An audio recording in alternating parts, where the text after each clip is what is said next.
Good evening, everyone. I am Rahul Gupta, member Punjab State COVID Control Room.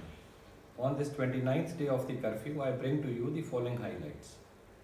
In Punjab, total positive cases are 245, which is an increase of only one since yesterday. Total lives lost remain 16. Recovered cases have improved to 38. Rest are being treated. World figures are confirmed cases 24,20,000, recovered cases 6,34,000, dead 1,66,000. For India, the figures are confirmed cases 17,615, recovered cases 2,854, dead 560. First of all, we will talk about wheat procurement, which is going to infuse rupees 35,000 crores into the rural economy, out of which the government of Punjab will be pumping in rupees 27,000 crores. Till yesterday evening, a total of 9 lakh metric tons of wheat had been purchased in the state out of an estimated 182 lakh metric ton production. 409 additional rice shellers have been converted into mandi yards to make procurement faster and congestion free. Total purchase centers now are 4,100. State is set to complete the procurement process well before 31st of May.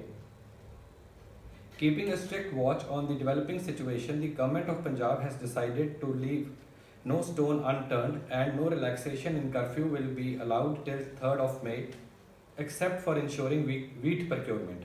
All the enforcement agencies were directed to continue strict implementation of the already laid down rules in this regard. Industry and construction activity will be allowed only in those areas which are declared non-containment or non-hotspot zones.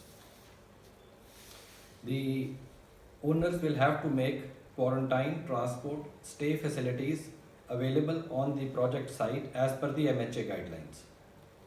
COVA app feature is helping the authorities in enforcing quarantine restrictions. It is also enabling the people of the state to keep themselves and their family members and friends safe through self-control measures. Life is slowly but surely moving towards normalcy. On the occasion of 550th birth anniversary celebrations of Guru Nanak Dev Ji last year, the Forest Department had undertaken a drive to plant 73 lakh trees in the state by planting 550 trees per village. These trees are now 1 year old. Care and maintenance of these trees will now be done through Manrega, for which more than 26,000 Van Mitras will be employed. The process of hiring Van Mitras will be completed in the next 2 to 3 weeks. Social distancing norms and other COVID protocol will be adhered to by the Manrega workers. Additional 10,000 rapid testing kits have been distributed in the districts. Thousands more are on the way.